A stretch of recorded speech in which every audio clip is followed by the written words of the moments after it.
How does Rick Lansing return to General Hospital? And why keep Natalia? General Hospital felt a little more reserved this week in comparison to the drama of the past 2 weeks, which centered mainly on Christina and the baby. However, by Friday's show, it was a whole other story as the week ended with 3 big cliffhangers. Not only that, I'm speculating how they could usher in the major returns coming to the ABC soap. General Hospital spoilers August 19 to 23. It's about Dan time. Push? A trip? Who is to blame? Things looked pretty bad for Ava when the photographs emerged that seemed to indicate that she had at least put her hands on Christina, which she initially denied. As I stated in last week's column, the audience knows Ava did not push Christina and that she tripped on Kate's bag. I wondered if Christina would remember this, but she hasn't yet. That, or she's so blinded by anger and rage, she wants Ava to pay regardless. Eagle-eyed views caught what appeared to be a discrepancy in the photos. Ava grabbed Christina's arm during the altercation, but the images show her hand on her shoulder. Kate suggested to Ava that an alternative story could be made if you looked at the pictures differently. He waxed a tale that Christina was the aggressor, that she came to see Ava to protect her father and murder her. It appears he's not the only one thinking that way either. When Christina showed Molly the photos of her and Ava and began rambling on and on about everything that happened and was said, Molly zoned out. Many viewers thought she was starting to realize that Christina was the aggressor, not the other way around. Indeed, by the end of Friday's episode, not only was Molly crying about Christina's blame in all of this, but TJ confronted Ava, who also made him wonder if Christina was to blame for the fall. Last week, I pondered how the return of Rick Lansing, Molly's father, would play into this. I'm beginning to suspect Rick may return to help Molly and TJ sue Christina for the wrongful death of their child. Based on one of the big Friday cliffhangers, trying to protect Ava from Sonny after his plan to use the pharmacist to get to the mobster was a bust, Kate's arrested Christina. It looks like that story he spun about Christina trying to murder Ava is going to be the grounds through which he arrests her on. It's time for John Don't Call Me Jagger Kate's to go. Jason briefly mentioned that his vendetta had taken over and that the FBI would eventually see that he had gone rogue. That can't happen soon enough. Frankly, I'm disappointed that Kate's and Scott's plan to get Sonny to Spoon Island didn't work. First, because it could have reopened the Who Bought Spoon Island story, and secondly, Kate's could have been sent off the parapet and gone missing in the waters below. Shantae, you stay in Italia. Now Blaze, sashay away.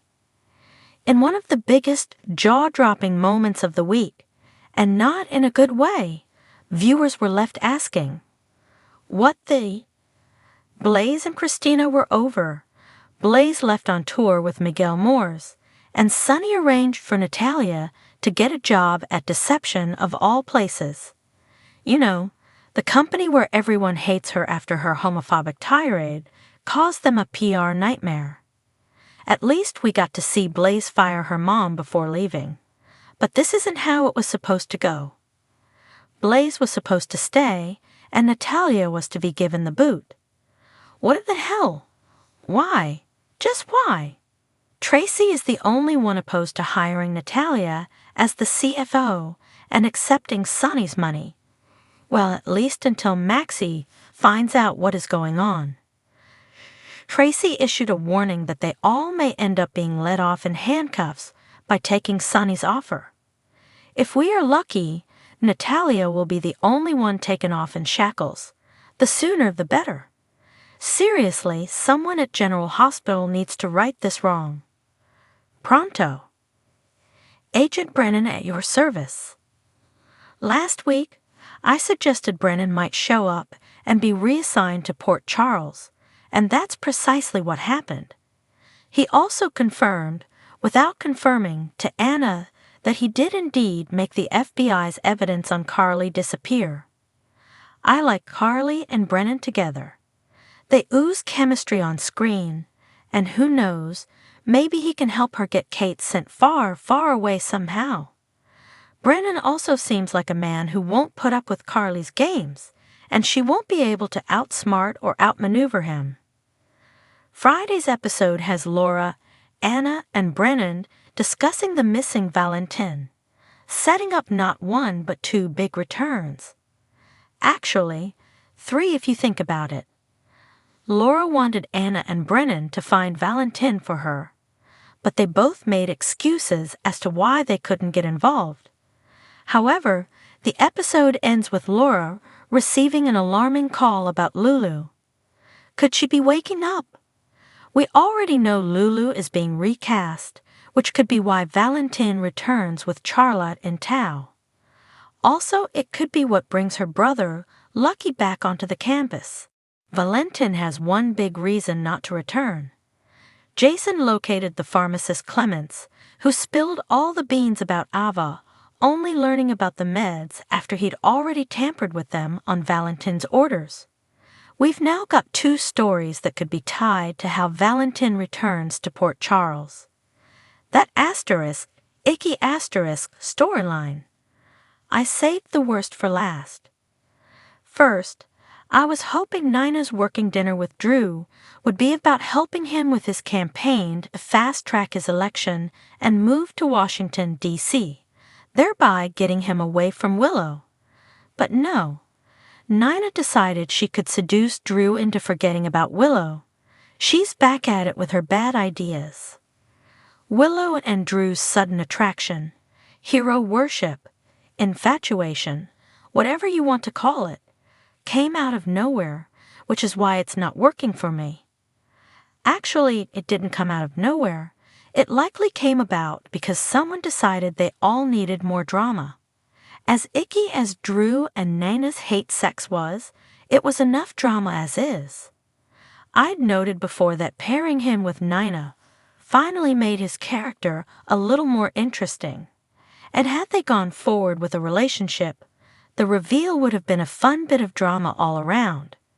Carly would have hated it, and Michael and Willow's reaction would have been interesting as well.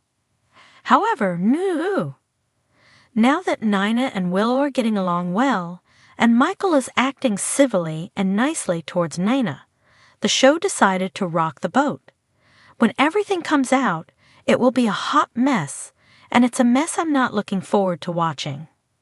Nina and Drew will both be hated, most likely, and somehow, I feel like this will all become Nina's fault, because isn't it always Nina's fault? Willow will be furious that Nina and Drew are lying to her, and Michael, well, he's usually angry about something. How will the truth come out? Well, hiding in the boathouse, little James overheard Willow confessing to Nina about the kiss and her feelings for Drew. Poor James sat there listening, looking like, are these two ever going to shut up so I can get out of here? How and who he'll blurt it out to will be interesting. Hopefully, he tells Wiley. It would be entertaining to watch Willow try to convince Wiley to keep this secret from Daddy. That's it for this week's thoughts, opinions, and predictions. Phew, I was a little long-winded this time. As always, leave your own in the comments below.